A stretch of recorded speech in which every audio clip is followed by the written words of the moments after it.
When Russia invaded Ukraine, Europe was horrified. We saw people in the UK raising funds for the Ukrainians, and some even going to the extent of wanting to join the Ukrainians in their fight against the Russians. We also saw condemnation ringing out from policy officials like Hillary Clinton and Antony Blinken. We can never let the crimes Russia's committing become our new normal. Bucha is not normal. Mariupol is not normal. Irpin is not normal. Bombing schools and hospitals and apartment buildings to rubble is not normal. However, when we contrast the case of Ukraine with the case of Gaza, more civilians have lost their lives in just 1 month in Gaza. Over 10,000 people losing their lives, over 4,000 of them children. The situation is dire. Over 1 million people displaced, and winter is just around the corner. So, a question arises. Why the disparate response? Why is there the difference in narrative? One of the reasons is political convenience. The US view Israel as an ally, so therefore the umbrella, convenient umbrella, pops up. The umbrella of Israel is the only democracy in the Middle East. But another key component that we want to focus on in this video is the dehumanization of the Palestinians. For 2 decades of the war on terror, Arabs have been extremely dehumanized in Western media. Essentially, our Western eyes have become desensitized to seeing Arab suffering, seeing what is happening in Syria, Tunisia, Egypt. All of these situations have caused Western people's eyes to become desensitized towards the case of Arabs. Historically speaking, dehumanization to this scale has actually been a prerequisite to genocide. Essentially, perpetrators stop feeling a sense of sympathy to those that are suffering. The Holocaust Memorial Trust website actually lists dehumanization as stage 4 out of 10 stages of genocide. And I quote, "Those perceived as different are treated with no form of human rights or personal dignity. During the genocide against the Tutsi in Rwanda, Tutsis were referred to as cockroaches. The Nazis referred to Jews as vermin." Today, when we study the case of Bosnia and the Holocaust, we emphasize the point on dehumanization. Dehumanization is what preceded these events, historically speaking. So what do we now say about the case of the Palestinians and the way in which Israelis are speaking about Palestinians? For example, the cutting off of food, water and electricity to the Gaza Strip was justified, was done on the basis that Israel is essentially dealing with human animals. After this ramping up of the siege on Gaza was announced by Yoav Gallant, we saw videos popping up out of Israel mocking the situation in which Gazan Palestinians are in.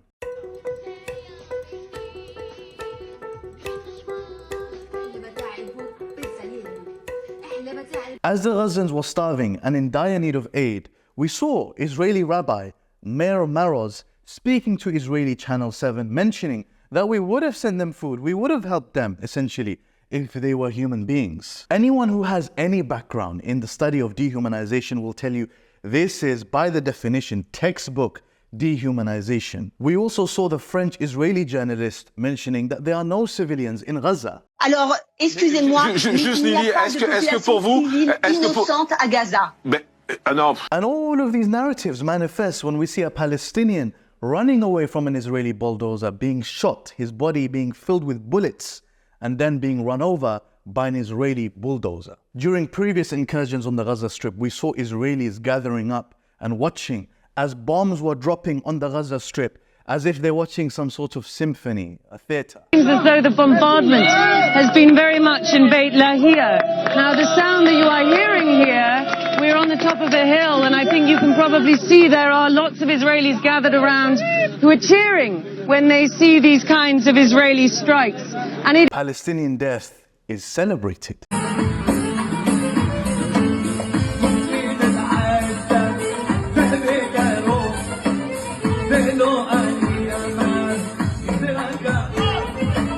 As you can see, Palestinian death is celebrated. Soldiers dancing and cheering, using the worst of slanders towards the Palestinians, regardless of what the Israeli line is, anticipating the extermination of the Palestinian people. עזה בת 1000 זונה. כול שלאים עם אמא שלך, עזה. עזה בת זונה! And if the narratives are like this about civilians, you can only imagine. You can only imagine what the case is for Palestinian detainees being held in Israel. Soldiers vying and discussing about the humiliation and the torture that Palestinian prisoners are put through. For example, we have the case of Ben Gvir, who serves as Minister of National Security in Israel, a man so extreme that he managed to be convicted as a terrorist in Israel, openly tweeted about visiting Gazan detainees to ensure that they stay in the worst situation possible. 8 terrorists in a dark cell, iron beds, a hole in the floor as a toilet with the anthem of hope playing in the background. He is also pushing for the death penalty. This narrative and environment of dehumanization doesn't just stay in Israel. It transfers over to the United States of America, where we see a crowd of people chanting in a celebratory manner, "No ceasefire, no ceasefire." They have the audacity to chant such things, even though over 10,000 civilians have lost their lives. Thousands of children. The calls for a ceasefire are outrageous.